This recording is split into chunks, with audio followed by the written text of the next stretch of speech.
explico. Pero llega al final a la misma respuesta.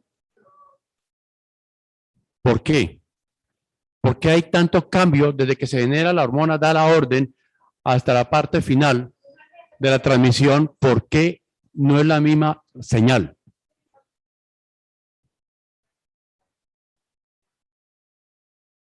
Tenemos unas enzimas reguladoras y tenemos unas proteínas y unos mensajeros.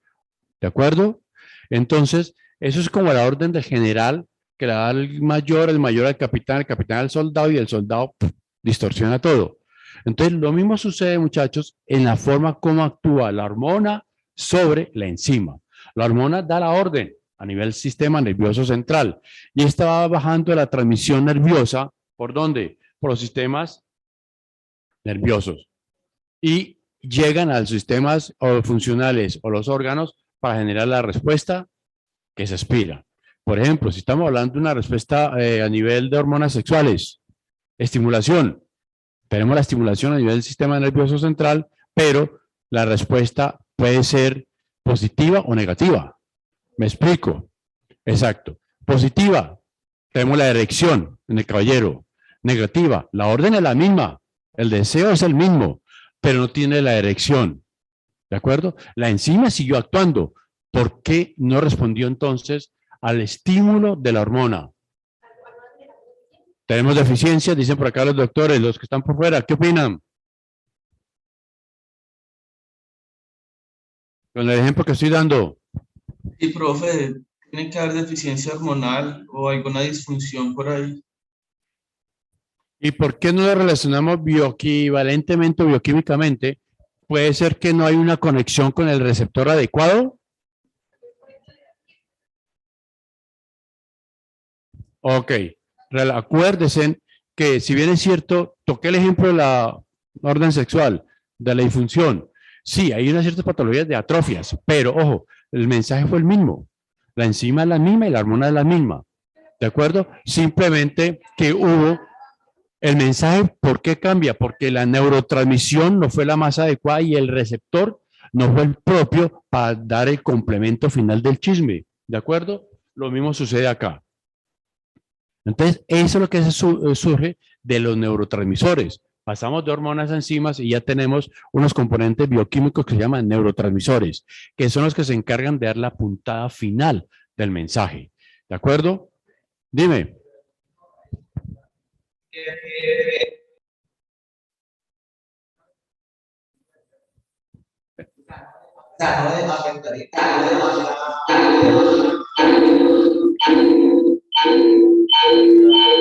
¿Alguien tiene algo prendido?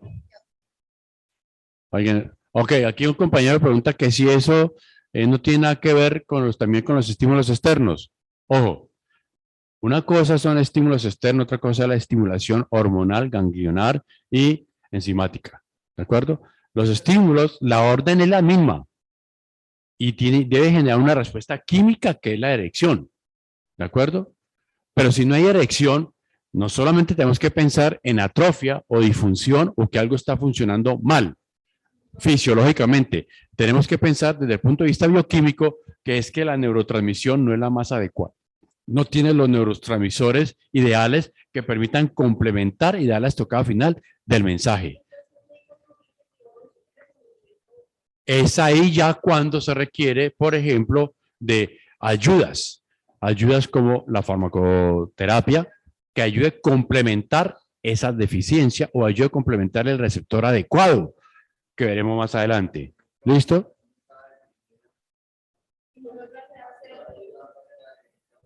Serotonina, dopamina. Muy bien. Correcto. Entonces, otro ejemplo, el paciente deprimido.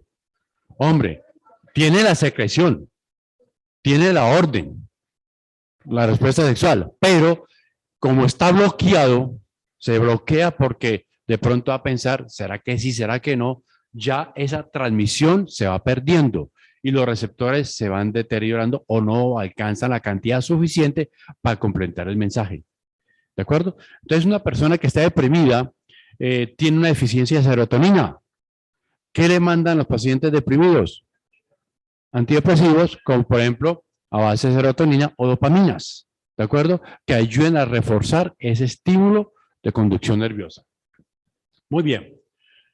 ¿Cómo actúa una enzima? Por ejemplo, tenemos un ejemplo, coloco dos que se están preparando para el futuro parcial de bioquímica. Cuando vean ahorita se van a asustar, no se preocupen. Y entonces, ¿cómo está el nivel hormonal en ese momento de la foto del estudiante que está en un examen? Acelerado. Metabólicamente tenemos una aceleración metabólica. Nerviosamente, ¿cómo está? Exacto, está estresado. ¿Qué más? Preocupado. Ahora pensemos en la reacción. Miren la atleta. La atleta también está sufriendo lo mismo. ¿Cuándo va a reaccionar la atleta? Cuando siente el disparo de comenzar la carrera. Exacto. Y se dispara automáticamente esa respuesta cerebral inductora de estado de alerta. En este momento, tanto el atleta como el estudiante están esperando que, en el caso del estudiante, están esperando que el docente diga, listo, comenzar el examen. Y comienzan. Automáticamente ahí tenemos una respuesta cerebral, un estado de alerta. Ese estado de alerta genera una transmisión a través de las glándulas suprarrenales que están por encima de los riñones, acuérdense, y que van a producir esas glándulas suprarrenales adrenalina. Pero, ¿qué pasa con la adrenalina? Que los va a poner, ¿cómo los pone la adrenalina? ¿En estado de qué? De alerta, de estimulación, ¿ok? Esa estimulación es lo que les hace a ustedes aumentar la frecuencia cardíaca, aumentar la frecuencia respiratoria, aumentar signos cardiovasculares, se tensionan, se aumentan y uno lo ve como docente. En el caso de los docentes visualizamos cuando el estudiante está estresado porque es hiperactivo, lee la hoja, la voltea y ve otra y se devuelve. Eso es hiperactividad. ¿De acuerdo? Aquí no tenemos ninguna deficiencia de neurotransmisión. Aquí que lo tenemos, una excitación neuronal. ¿De acuerdo? Y entonces, dime.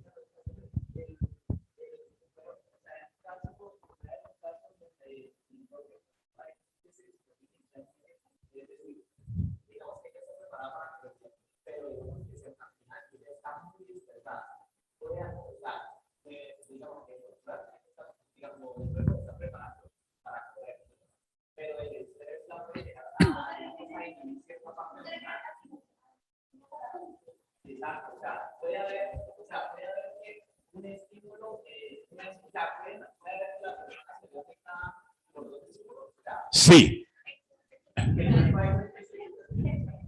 Sí. Inhibe. Sí. O sucede. Una persona aquí ya tiene un exceso de excitación, de excitabilidad de adrenalina, que está tan excitado que la frecuencia cardíaca aumenta. ¿Qué hace el sistema regular? Entonces empieza el sistema inhibitorio, ¿correcto? Para regular y concentrar.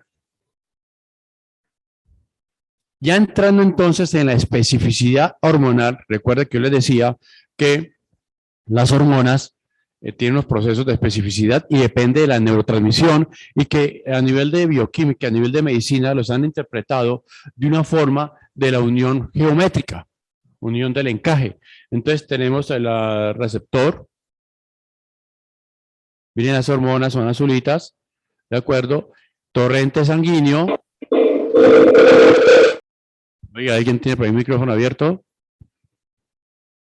Y esos receptores solamente van a recibir ¿a quiénes? A las hormonas que tengan la cualidad de encaje geométrico. Así lo han interpretado cuando se habló de la teoría de la neurotransmisión bioquímica cerebral. Entonces, cuando ya tenemos esto, muchachos, la unión hormona-receptora que escoge las señales ideales sea la respuesta. ¿Cuándo no sea la respuesta? Cuando tenemos una excitabilidad diferente. Entonces, tomemos un ejemplo.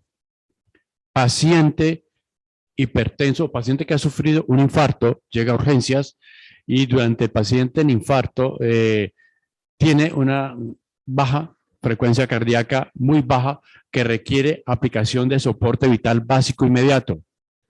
¿Cuál es la reacción? Dale compresiones, ¿de acuerdo? No responde con las compresiones el paciente. ¿Le meten qué? Ok, ¿qué hace la epinefrina acá? Acelerar la frecuencia eléctrica para que el músculo cardíaco vuelva a reaccionar. ¿Por qué se dio tomo este ejemplo y lo comparo con este? Porque lo más seguro es que cuando hay una deficiencia, el paciente ya ha perdido la frecuencia cardíaca, es porque los neurotransmisores, la epinefrina ha disminuido a nivel coronario.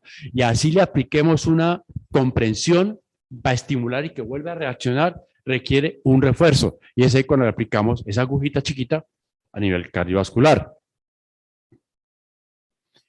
Las hormonas, recuerden que las hormonas pueden ser de varios tipos. Tenemos las hormonas proteínicas o proteicas. Esas que tienen de ventaja son muy grandes. Recuerden que las proteínas, ¿de qué están conformadas las proteínas? Ok, pero como son tan grandes, atravesar una membrana celular, ¿sería fácil? Correcto, utilizar los transportadores. Y esos transportadores son lo que se llaman ATP mensajeros.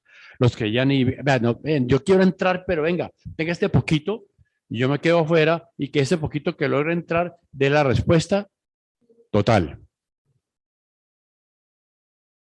Y tenemos las hormonas esteroideas, que son aquellas de estimulación a nivel del sistema nervioso central, ¿correcto? Entonces, una hormona esteroidea, a diferencia de las proteínicas, mientras proteínicas ya mensajes, las esteroideas ya mensajes o no ya mensajes. También ya mensajes, pero ¿qué tipo de mensajes llevan?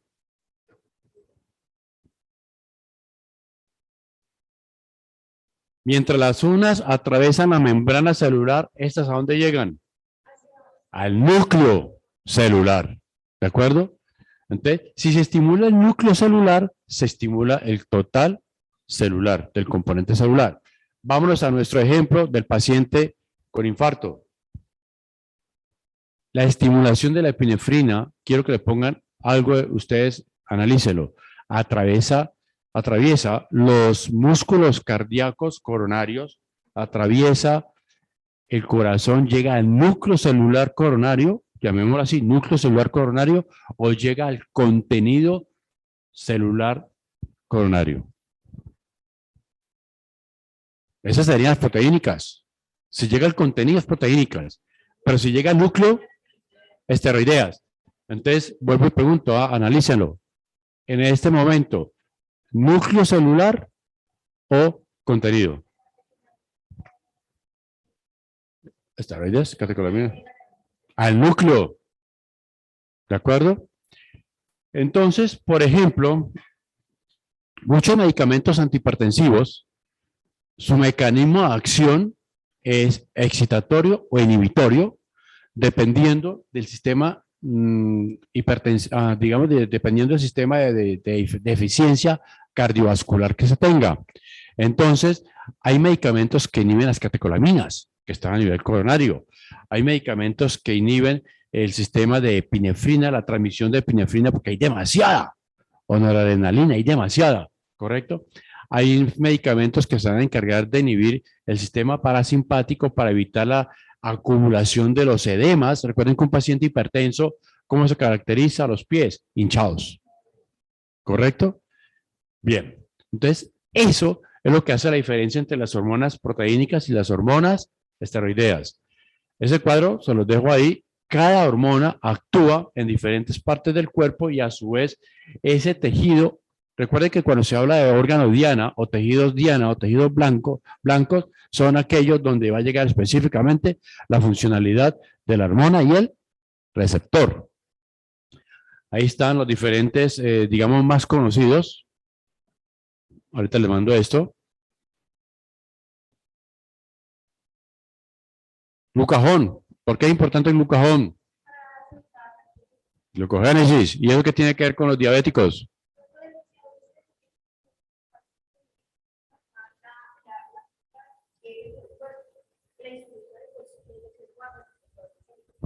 Muy bien. ¿Por qué más? ¿Qué tiene que ver con la diabetes, el glucagón? ¿Cómo? Los presentes.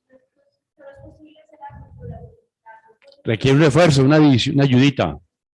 Para los de afuera, alguien que me responda, ¿qué tiene que ver el glucagón con los diabéticos? Profe, lo que pasa es cuando tenemos los niveles, buenos días, profe. Los Buenos niveles días. altos de glucagón es porque la persona, digamos, a nivel fisiológico no ha comido. Entonces, cuando uno no se come, hay un tiempo de ayuno, se libera glucagón. Y si la persona va y come, ya libera insulina. Entonces, los niveles altos de glucosa son los que hacen que haya pues, diabetes, en este caso. Entonces estamos pasando de un prediabético a un diabético. Sí, podría iniciar con una prediabetes, pero ya eso es para un diabético. Sí, eso se hace repentino. Exacto, estamos de un pre a un. Dime, Doc.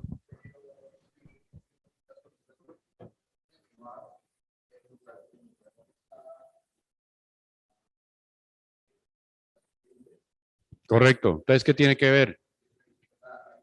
Un regulatorio. O sea, ¿qué tenemos? Es un regulatorio. Ahora, ¿qué tiene que ver el glucagón con las grasas del cuerpo? Pues él ¿Sabes es qué? reservorio de energía, profe. Entonces, por lo tanto, le daría reservorio de grasa también. Porque Y la grasa entonces, al convertirlo en energía, desdoblar esa grasa, ¿qué estamos haciendo? ¿Un ciclo de qué? No.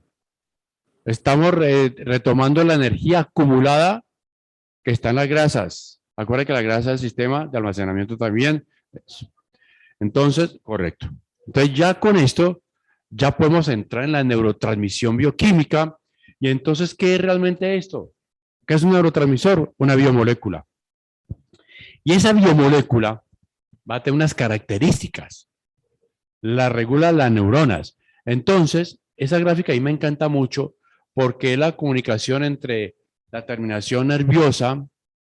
Recuerde que las neuronas a nivel tienen unas, digamos, las partes de una neurona, ¿cuáles son? Son y las dendritas. Ok. Entonces, comienza en una, ¿qué? Una son y pasa al mensaje de una dendrita. ¿Y esa dendrita a dónde se conecta? ¿A otra dendrita o al axón de la siguiente neurona? Al axón de la siguiente célula. Ok. Y eso es lo que transmite la comunicación, es lo que lleva. Pero ojo, cuando ya tenemos esto, esa neurotransmisión, la hemos identificado, es cuando ya comienzan ciertos procesos energéticos. ¿Para qué se requiere el neurotransmisor? Para ser el factor estimulante. El neurotransmisor bioquímicamente lo que lleva es el mensaje, la neurotransmisión. Puede ser rápida, lenta, depende. Por ejemplo, si estamos en nuestras casas, estamos cocinando, tenemos algo en la estufa, se nos olvida que está en la estufa, la cogemos y está caliente, ¿la reacción cuál es? Soltarla. ¿Hubo una reacción de comunicación ahí? Sí. ¿Una liberación de qué? De neurotransmisiones del dolor. Duele, se quema. O se nos olvida y lo cogemos y está frío, congelado. Y lo que hacemos es cambiar de brazo o soltarlo también, cuando está muy congelado. ¿Por qué? Porque el frío también da dolor. Total. Muy bien. Se libera, los neurotransmisores son los que circulan a través de todo el torrente sanguíneo y van a llegar y se van a encajar, se van a acoplar al sitio que requieren llegar. ¿Ok? Entonces, es aquí cuando ustedes van a escuchar en farmacología agonistas y antagonistas. Agonistas que se comportan, ¿qué? Igual.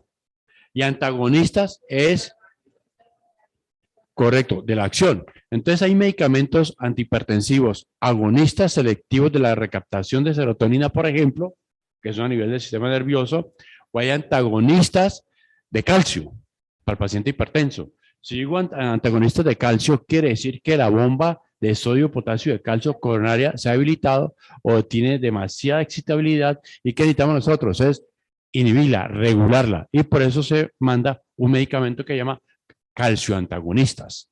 ¿Correcto? Muy bien. Pero la especificidad es importante acá, a nivel hormonal. ¿Ustedes creen que la especificidad también actúa a nivel del neurotransmisor? La especificidad. La especificidad es una función específica, valga la redundancia, de la hormona, que sea específica para su funcionalidad. Ahora la pregunta, ¿el neurotransmisor también debe ser específico? Total.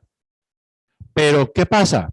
Aquí viene, entonces, si debería ser específico, quiero que me contesten por qué entonces, cuando una persona toma un antihistamínico, como un antiulceroso, por ejemplo, que es de histamina, que está a nivel gástrico, ¿por qué hay estimulación pulmonar? Pulmonar.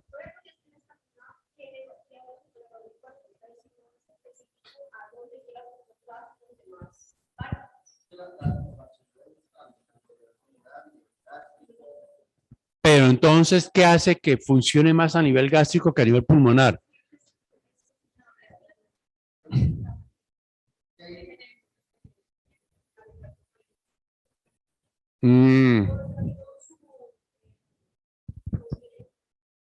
A ver, doctor.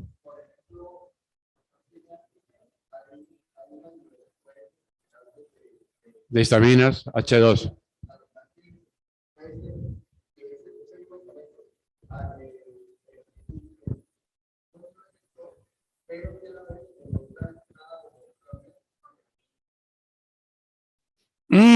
A ver, recordemos, ¿por dónde van viendo esa gráfica? ¿Por dónde van los neurotransmisores?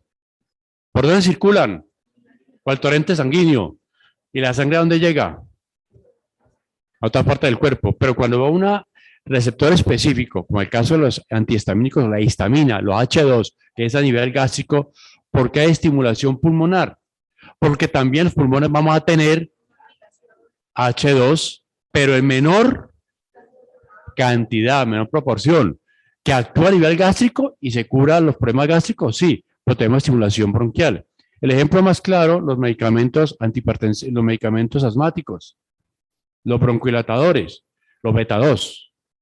Los beta-2, ¿dónde se encuentran? A nivel pulmonar, pero no porque esté cerquita al corazón. Cuando un paciente usa inhalador, ¿qué efecto secundario le da? Taquicardia a algunos pacientes.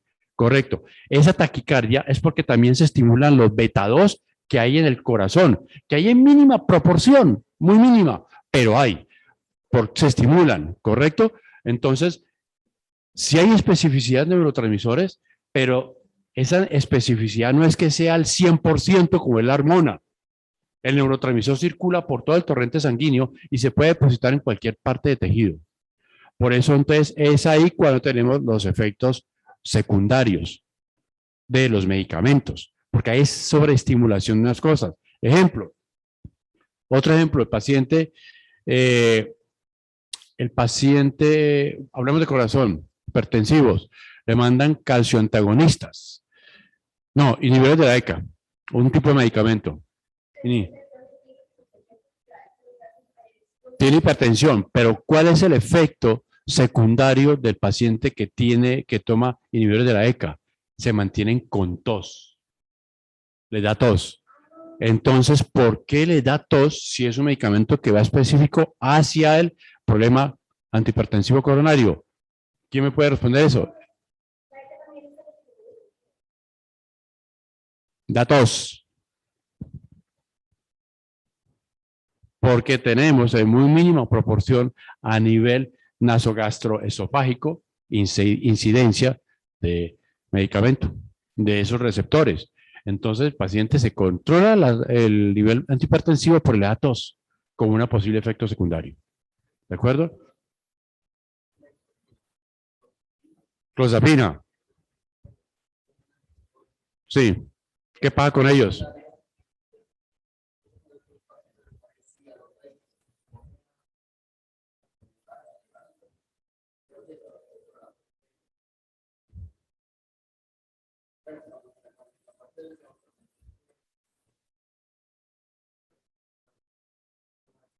Correcto. Pero, ¿para qué se mandan las clozapinas? A nivel sistema nervioso central, para el paciente con problemas de disfunción psiquiátrica, depresión, deprimidos, ansiolíticos, actúa como un ansiolítico también, ese medicamento. Pero miren, el paciente le da hipersecreción.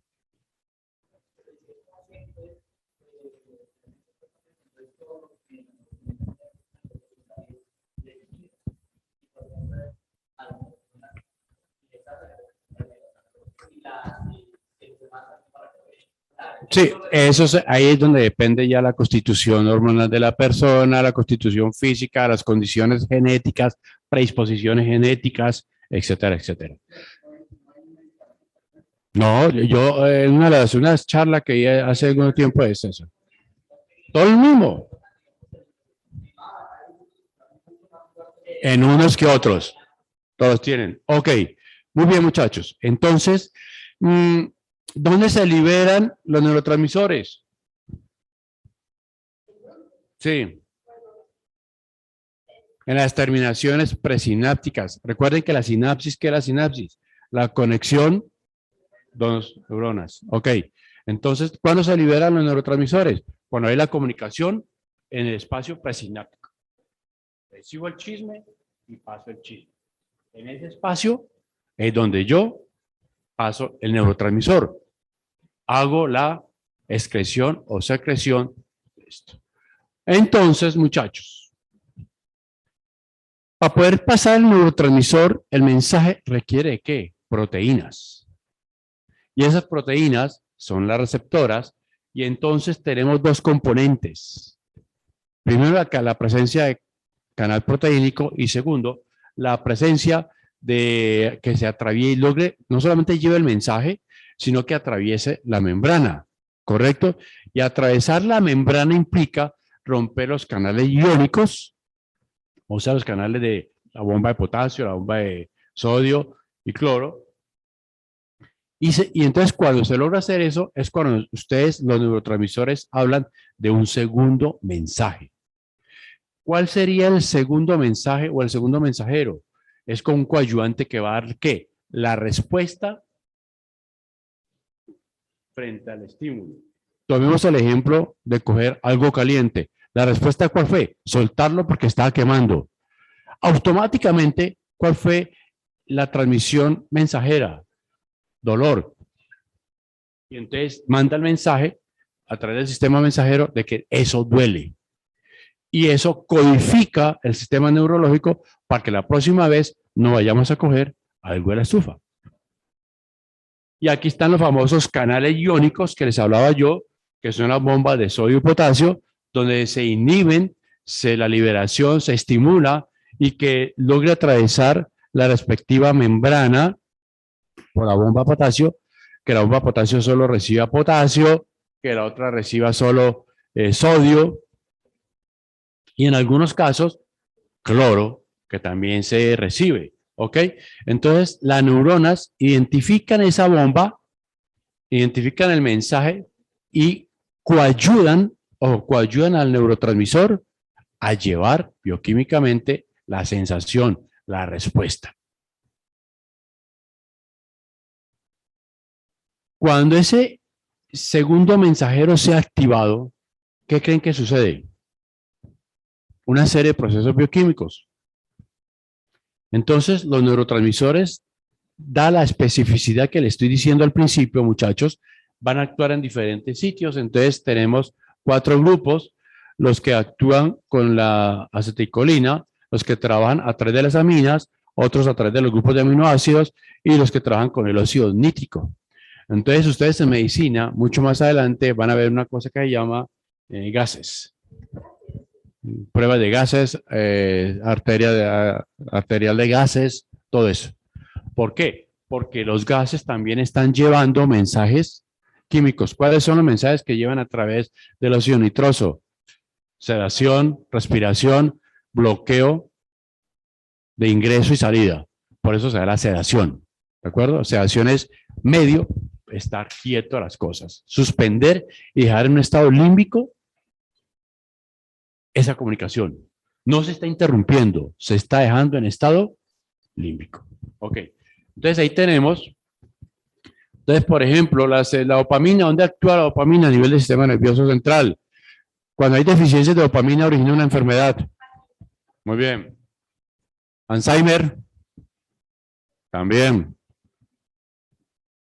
Cuando tenemos deficiencia de serotonina, depresiones.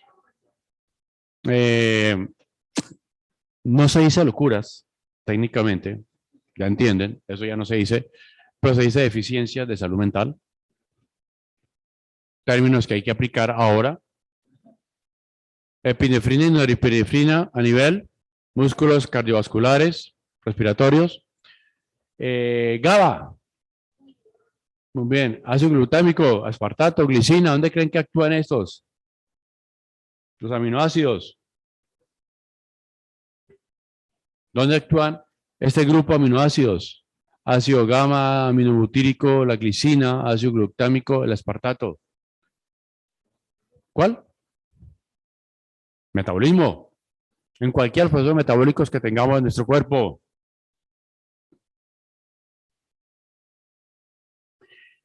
Esos neurotransmisores, esos 4 grupos de neurotransmisores, se clasifican, recuerden, dependiendo de la proteína. Y dependiendo de la proteína, vamos a tener neuropéptidos. Entonces, esos neuropéptidos, pueden ser de acción lenta o acción rápida. Un neuropéptido de acción lenta.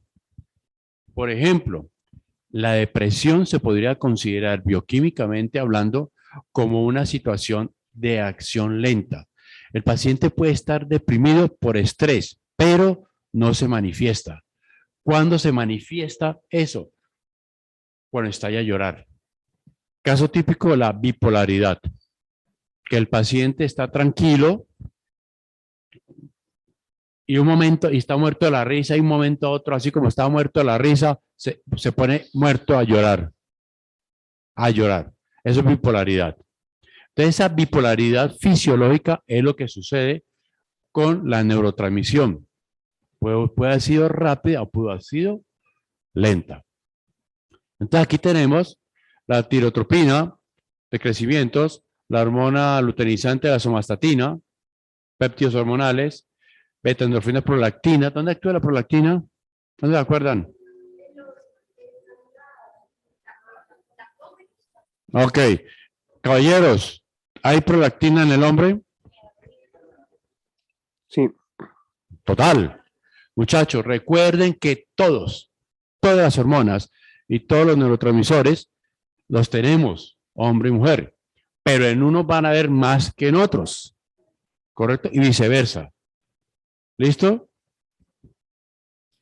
TSH, IGH, gonadotropinas coriónicas y TSH, tiroides, gonadotropinas, procesos de reproductivos, hormonas de fecundidad, vasopresina o la oxitocina, ¿a nivel qué? De la neurohipófisis.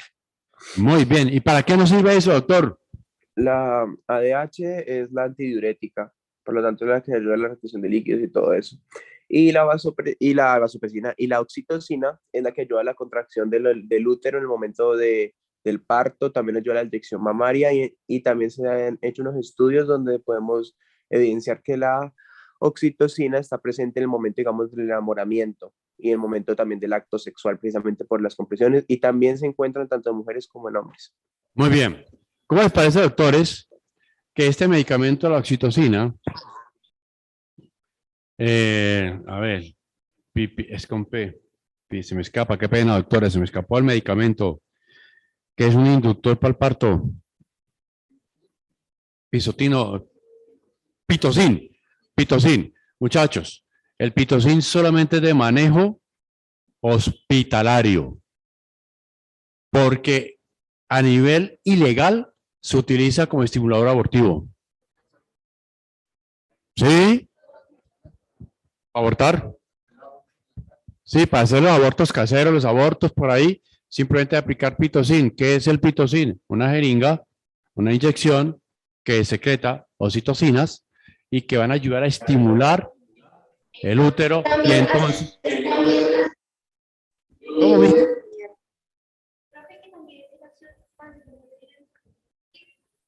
Y sopresor también. No, es a nivel hospitalario. Mientras sea clínico no hay problema, porque eso ayuda a generar el parto adecuadamente.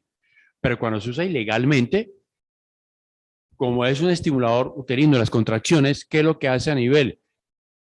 Fuera del sangrado, que eso es normal en un parto, es desprendimiento. Y por eso se da la hemorragia y el aborto. ¿Ok?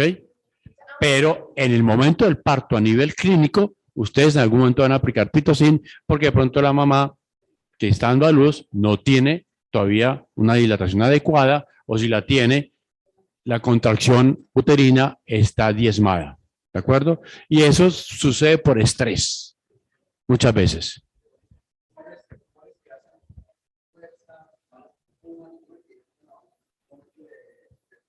Que no pueden. Sí, inducir.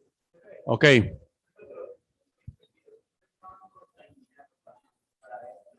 No, a ver, el pitocin se tiene.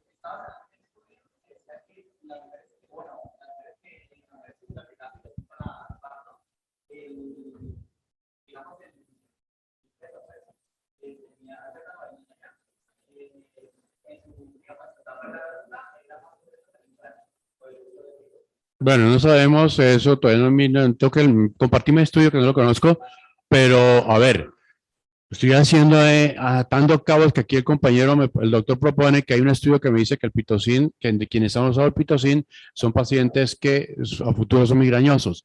Estoy tratando de encontrar esa relación porque no la veo, porque es que a nivel de migraña estamos hablando de la 5-hidroxitriptamina, que es un medicamento, es un neurotransmisor que a nivel cerebral, la 5-hidroxitriptamina, y es el foco o el estimulante de la migraña. ¿Y cómo se estimula la migraña? Se estimula por el sol, se estimula por consumo por el sol, se estimula por tener consumo de carnes ricas en uratos, que bloquean las bebidas colas, estimulan una migraña, la cafeína estimula la migraña. El azúcar también. Bueno, hay muchas cosas que estimulan, pero que ya estén clasificados, que estén correlacionados. ¿Quién dijo eso? ¿Cómo se llama el que dijo eso? ¿De qué? El que dijo lo de la oxitocina con la migraña. Van a pasar ese estudio que está relacionado con la migraña. ¿Y pero cómo se llama la persona que lo dijo? No lo conozco, me van a prestar el estudio. No, el del salón, el que dijo el del ¿El salón. compañero? ¿El compañero? Ajá. Déjalo ahí quietico. Que él te la copia. Que ahorita la copia ya lo identificaron. No le entiendo la voz, está muy lejos. Ok. Ya antes de continuar, me están preguntando que por qué sea la migraña. La migraña es un efecto de vasodilatación de los conductos sanguíneos. Recuerden que hay un diámetro asignado para los capilares y los vasos sanguíneos. Cuando esos diámetros aumentan y empiezan a chocar uno con otro, generan presión. Y esa presión es lo que genera el dolor. ¿De acuerdo?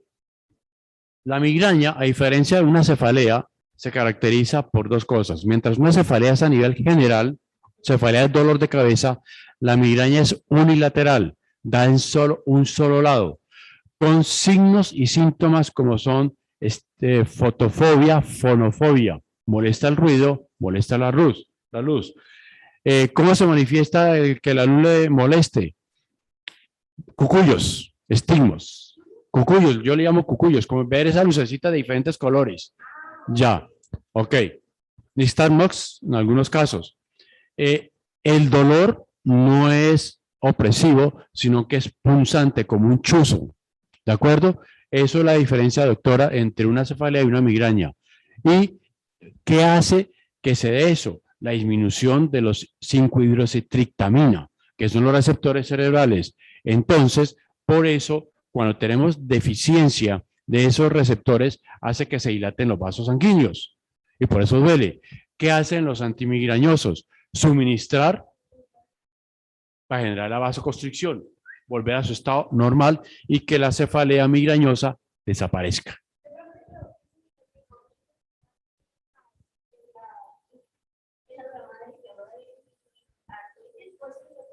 En cualquier parte, pues unilateral. Cualquier parte, unilateral. Ok, continuemos. Los péptidos, la encefalina. ¿Dónde actúa? Encéfalo. Ok. Péptidos. Nómbrame un péptido que actúa a nivel intestinal. Muy bien. Otro. Cuando tenemos deficiencia de este, ¿qué? Sí. Biotina, no. Motilina. Pero la motilina está relacionada con ¿qué? Peristaltismo. Es la que ayuda a secretar y estimular los movimientos. Ok. Ya vamos entrando en lo bonito. Dime, doctora.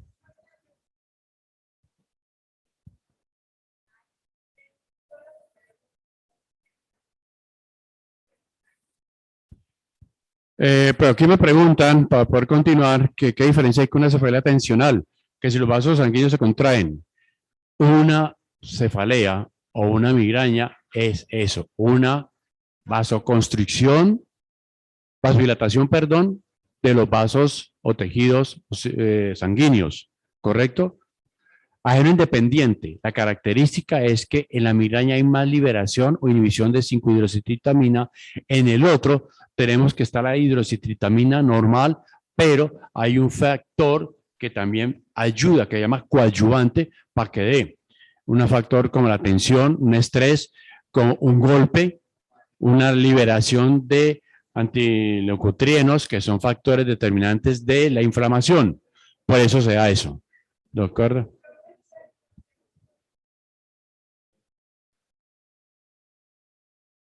Propanolol.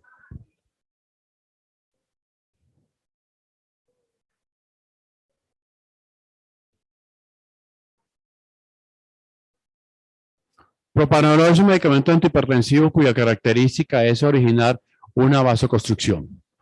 Volver a su estado normal los vasos sanguíneos.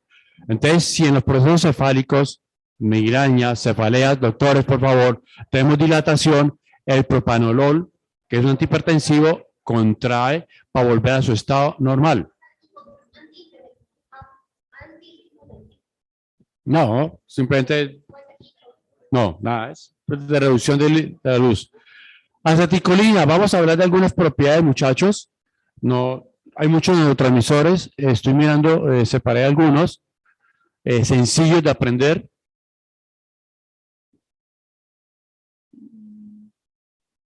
Permítame. Ok, aceticolina. ¿Cómo se sintetiza la aceticolina? Acetil más coenzima A más la colina origina la colinoacetiltransferasa y esto origina la acetilcolina. ¿Para qué nos sirve a nosotros la aceticolina? Es un neurotransmisor que va a actuar a nivel de ganglios basales.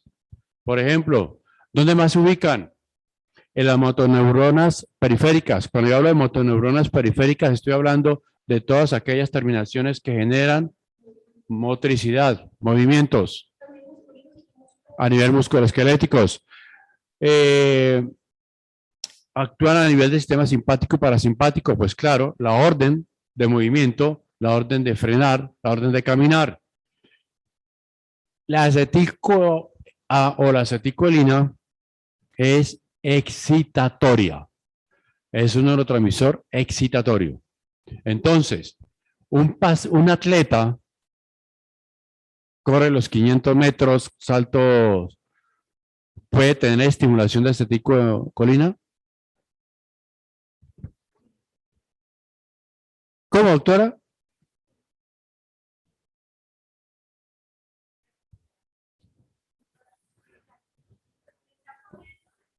Ok.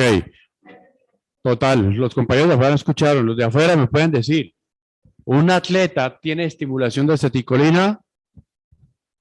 Sí, profe, ¿Por qué, José? porque los necesita para poder hacer contracción muscular.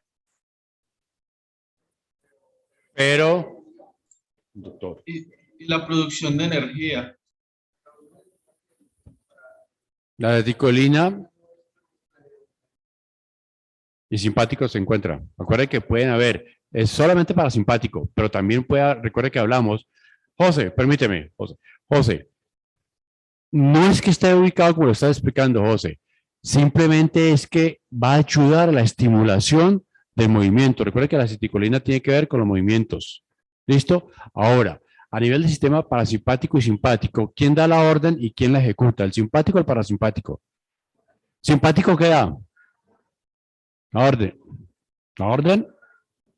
¿Y el parasimpático qué transmite? ¿Quién da la orden? ¿El simpático o el parasimpático?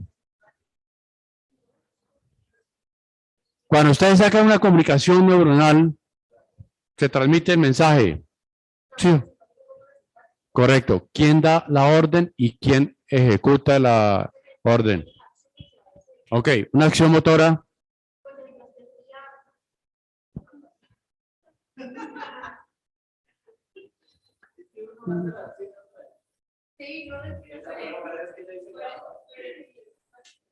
Bien.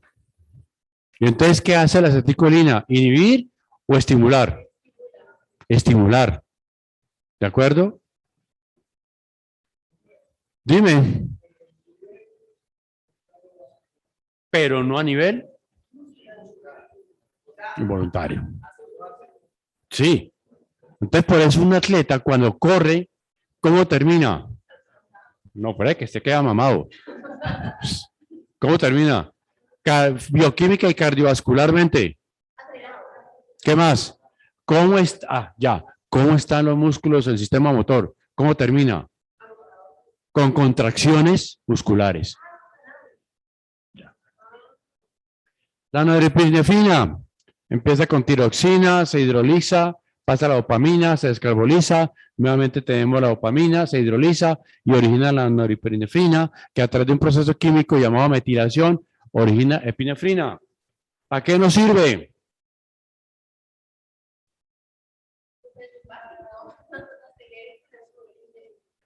Bueno, a nivel coronario. Recuerden que les toqué un ejemplo al principio de mi clase de pacientes bipolares. Ok. ¿Dónde relacionan ustedes en un paciente bipolar que tiene deficiencias de norepinefrina? Estado de ánimo. Entonces la pregunta es, ¿por qué a un paciente con salud mental y está muy bien coronaria y cardiovascularmente le mandan a nivel norepinefrina? Porque tienen que ayudarle a regular, ¿qué? El estado de ánimo se regula ¿con qué? Estimulando ¿qué y qué?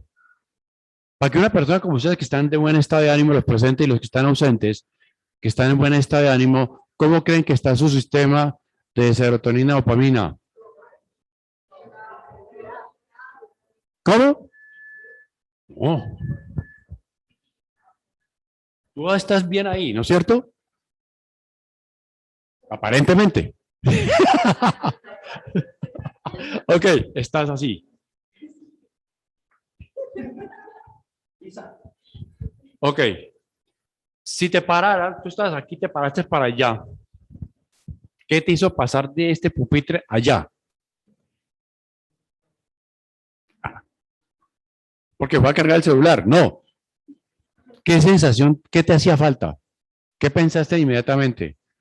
Que necesitabas cargar tu celular, ¿no es cierto? Esa estimulación, tú viste que te hacía falta carga en tu celular y te fuiste para allá. Pero esa estimulación te hace cambiar tu estado de ánimo. No, no estabas pensando, tampoco, no estabas pensando que de pronto necesita carga para poder tener las llamadas. Ok, necesitaba cargar porque necesitabas sus llamadas, se iba a quedar incomunicado. Lo mismo sucede con la norepinefrina. El estado de ánimo de una persona, lo comparo, el estado de ánimo de una persona es regulatoria. Usted puede tener las sensaciones neurológicas de transmisión, la aceticolina, puede tener toda la transmisión de dopamina y serotonina a nivel cerebral, correcto. Pero el hecho que tú digas, está haciendo calor, me paso para acá. Ya es un estado de ánimo que físicamente y fisiológicamente te está dando una respuesta de que cambiate de lado porque te está cayendo sol. Pero no es que te vas a quedar aburrido. Ay, me quité el sol. Ah, ¿de acuerdo? Te sentaste ya porque hay una necesidad, pero tu estado de ánimo continuó, ¿no es cierto? A eso que me hago referencia, Doc. Muy bien. Serotonina. Triptófano se hidroliza, 5-hidroxitriptófano, descarbonización y serotonina. ¿Se acuerdan que les hablé de que había unos receptores en el caso de la migraña que se llama 5-hidroxitriptamina? Pues porque son de grupo amina. Aquí tenemos los 5-hidroxitriptófano, que son los que actúan a nivel de sistemas, patologías de salud mental. ¿De acuerdo? Entonces, un ejemplo claro de un paciente del sistema nervioso central con migraña, ya que tocaban el tema que se me adelantaron previamente. A un paciente con migraña le pueden mandar carbamazepina. Y la carbamazepina es un medicamento anticonvulsivante. Le pueden mandar ácido valproico, que es un medicamento anticonvulsivante. Dime.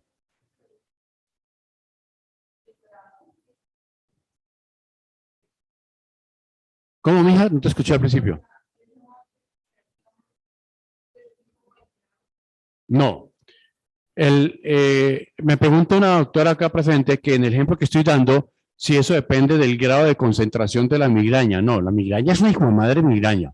¿De acuerdo? Pero ¿por qué mandan medicamentos anticonvulsivantes y por qué mandan medicamentos de salud mental como fluoxetinas, por ejemplo, que ayudan también a contrarrestar migrañas?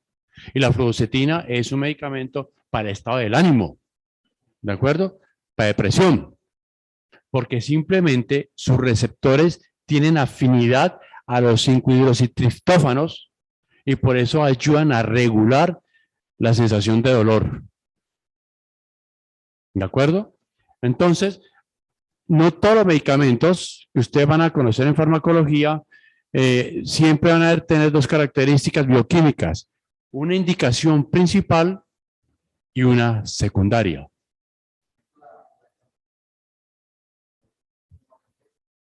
La carbamazepina sirve como analgésico para el dolor, que es lo que estoy hablando de la migraña.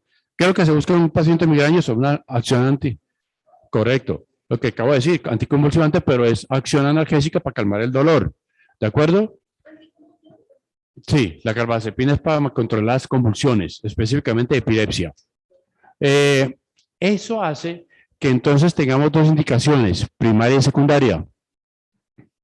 Y por eso tenemos los medicamentos. Viagra no solamente para la disfunción sexual. Viagra también me sirve para hipertensión o me sirve para a nivel recién nacidos para el manejo de la inmadurez pulmonar o coronaria. Y también se usan los surfactantes, que es cuando se estimula, la acelera el proceso de maduración pulmonar. Temperatura, dieta. A pacientes que empiezan dietas, le mandan a tomar Serosat, paroxetina. Paroxetina es un medicamento netamente de salud mental antidepresivo. ¿Quién me quiere decir por qué a un paciente que va a hacer dieta en esos centros de estética les pueden a tomar paroxetina? Aquí la doctora dice que es por síntomas nerviosa, bulimia. No. ¿Qué opina, doctor? ¿Por qué cree que un paciente en esos sitios de centros de estética, que no tengo nada contra ellos, por qué mandan al paciente que inicia dieta a tomar paroxetina, que es un medicamento serotoninérgico, que es antidepresivo? ¿Dónde está la respuesta? ¿Quién la dice? Sí. Profe, Dime. creo que es porque en las dietas faltan algunos balances, entonces hay algunas inmunosupresiones. también para que ellos Necesito, no pero no se sientan, inmunosupresiones. No me digan, no, no meta ahí inmunosupresiones porque ya te vas por otro lado y te distorsiona el mensaje. Vas bien, pero no me meta inmunosupresores. bueno. Y lo otro es también para que ellos continúen mejor con el tratamiento porque no se van a sentir deprimidos. Pues por la obesidad a veces tienden a la depresión y a pensar que los medicamentos no están funcionando o algo, entonces para evitar eso. Permítame que puso bueno aquí el debate. Un segundo, vamos por orden. Doctora, aquí dice que para compensar ¿qué?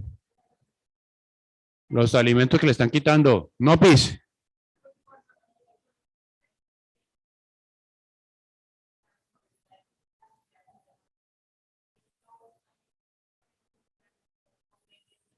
Entonces, exacto, funcionaría como un ansiolítico. Muy bien. Paracetina. Sí, y resulta que es un antidepresivo básicamente dedicado a manejo de depresión. No, eso es ambulatorio, eso es manejo, formulación profesional, no es de hospitalización. Se manda paroxetina a nivel hospitalario, pero la vía inyectable. Pero ya cuando tenemos esos cuadros de depresión severos, donde el paciente ya está amenazando con arriesgar su integridad vital. ¿Ok? Muy bien. Dime.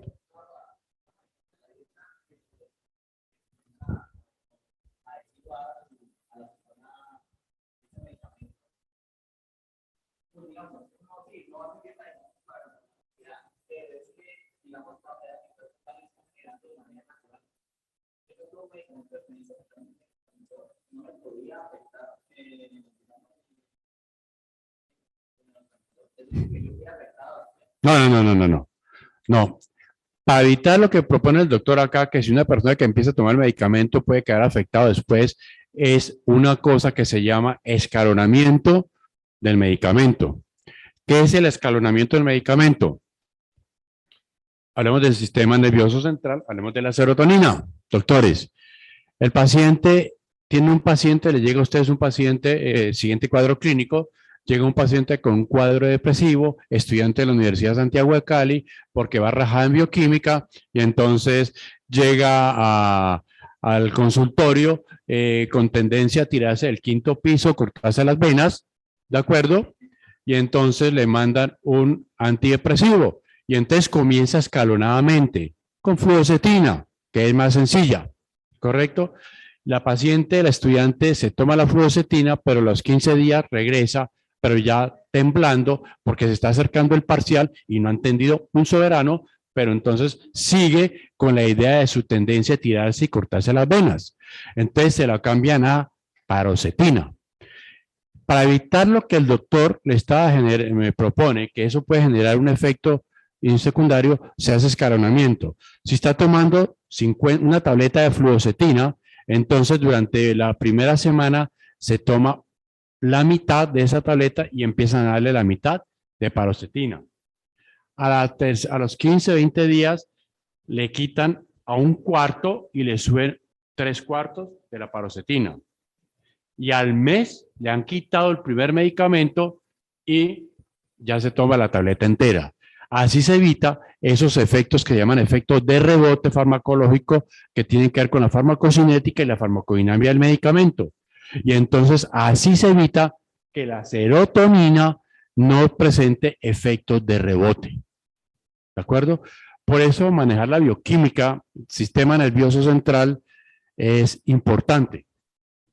Porque un paciente, tomemos otro caso, puede generar periodos de abstinencia. ¿Dónde se ve eso? En los pacientes adictos. ¿De acuerdo? El paciente que es adicto, ajeno independiente de cualquier adicción, ¿de acuerdo? Barbitúricos, al vicio, perico, marihuana. ¿Cómo se llama la rosadita de moda? Tosi. Tusi. Ah, eso sí conocen muy bien ustedes.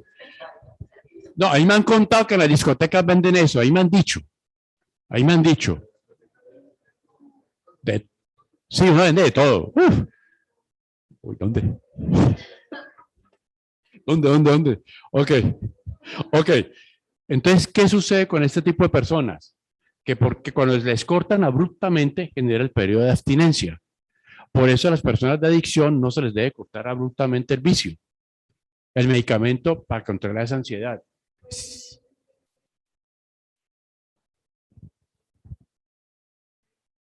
Claro,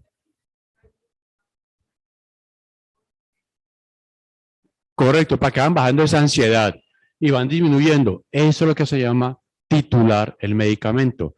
¿Para qué? Para que no tengamos el efecto de la serotonina. ¿De acuerdo? Propiedades de los neurotransmisores como el óxido nítrico. No es a nivel vesicular, actúa el óxido nitroso, actúa en el endotelio, en las zonas encefálicas, en el sistema parasimpático del pene. A ver, doctores, ahí sí pararon orejas. Sistema parasimpático del pene. A ver, por aquí ya se está acelerando. Organicemos las ideas. Correcto. ¿Qué hace el óxido nítrico? Exacto. Y entonces, ¿qué permite en los cuerpos cavernosos del pene? Irrigación sanguínea. Muy bien. Entonces, pregunta. Si los medicamentos farmacológicos no sirven para una disfunción, por eso existen unos implantes que suministran una sensación de óxido, y es que se mete y quedan con un botoncito. Pues buscaré las láminas, se han hecho en Colombia, donde ustedes se pueden imaginar. Lástima que los compañeros no estén presentes, la cámara no está prendida, pero cómo funciona ese aparatico. Es un cablecito que se introduce a nivel del pene. No duele, no se preocupe, que todos los que he visto dicen que no les duele, no les incomoda. Caballeros, que aquí todos los caballeros dijeron, uy, se le destemplaron los dientes a los caballeros, ¿no, señores? Y entonces queda entre la epidermis, la dermis, una sensación, una bombita, que simplemente hacer esto y va bombeando. Va a bombear usted en el examen, weón. Y bombea y genera la erección gracias a la incidencia del óxido nítrico. Sí, es como un inflable, pues, para esto.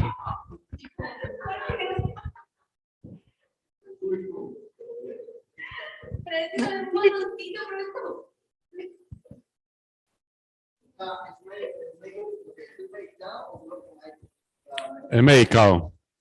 Y funciona con aire. Tipo óxido. Sí. Muy bien. Ay, señores.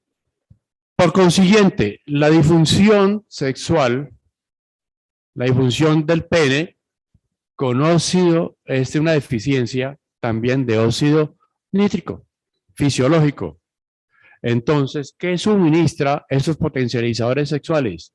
Como el sildenafilo, tadalafilo, suministran dentro de los componentes van moléculas de óxido nítrico para ayudar a la estimulación sanguínea y llenar.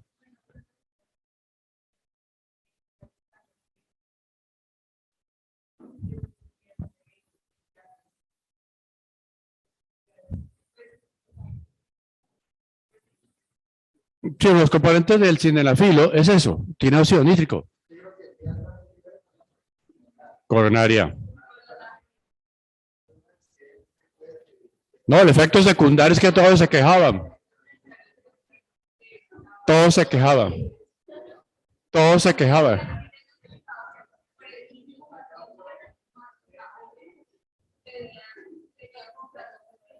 Correcto, muchachos. En el premédico, jóvenes, por favor, su atención, en el premédico a veces vemos cineforos. Hay una película que se llama El amor y otras drogas. El amor y otras drogas. Sí. Cuando tengan tiempo, ahora que viene el fin de semana, véanla, y se hace referencia al Viagra.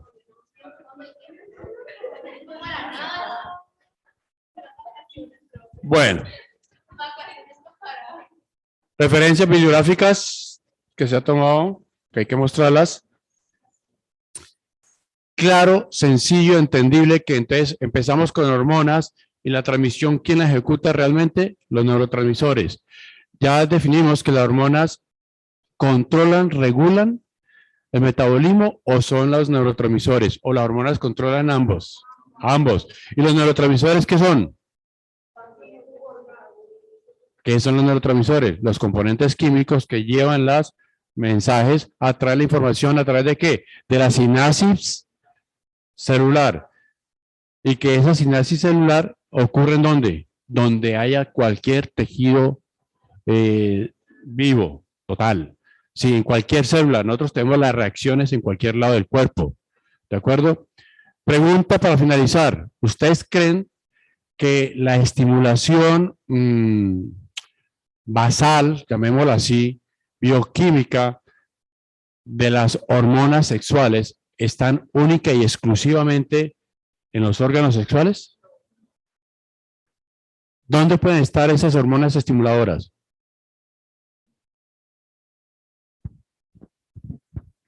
Es el ejemplo claro de cómo la función bioquímica. Para ti la doctora dice que en el cerebro. Doctor, ¿qué opina? La doctora dice que los implantes mamarios, las glándulas.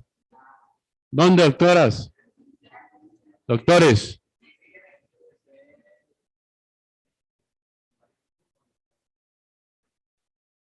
Está tibio, caliéntelo.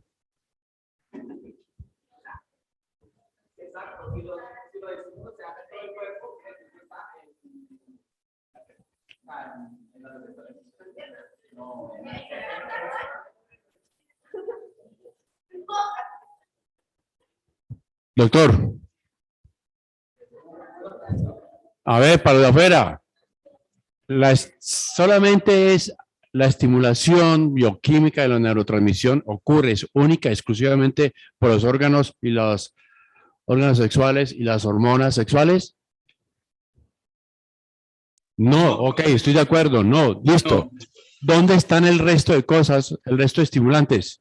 Profe, algunos ¿Dónde? pueden ser visuales, otros pueden ser olfativos. ¿Qué más? Otros pueden Sí, ser justo, claro. táctiles. En toda parte del cuerpo, muchachos. Sí, sí. ¿Qué estoy diciendo? Ajá, en todas las partes que hayan receptores para recibir estímulos del medio ambiente. Correcto, en toda parte del cuerpo. Algunas personas se estimulan más por la oreja, otras por el cuello, otras en el pecho. Esa es lo que llaman zonas erógenas. Alguien le dijo que la pierna. Yo no me imagino el dedo gordo tampoco, pues.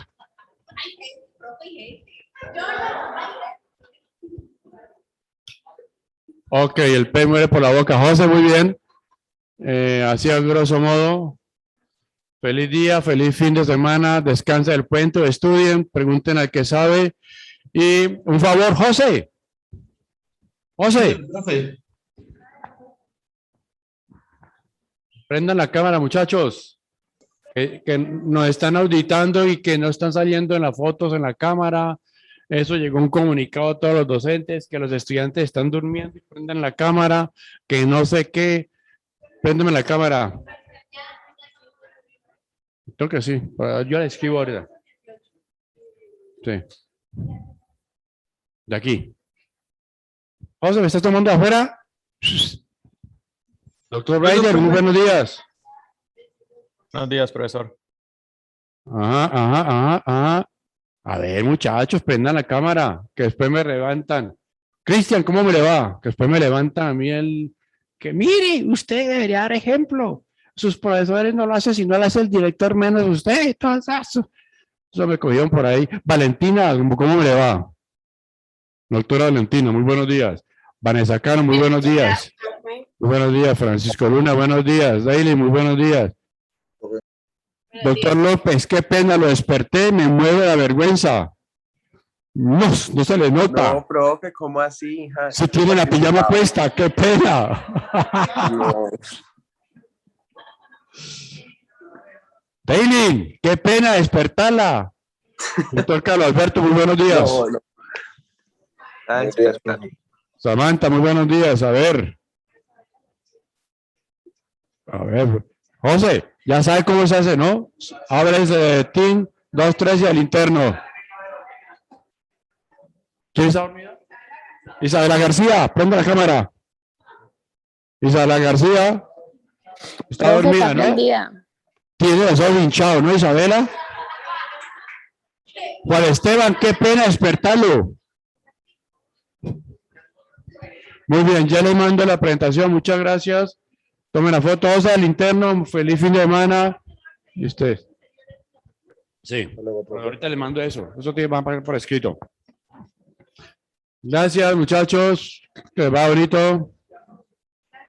Chao, profe, gracias.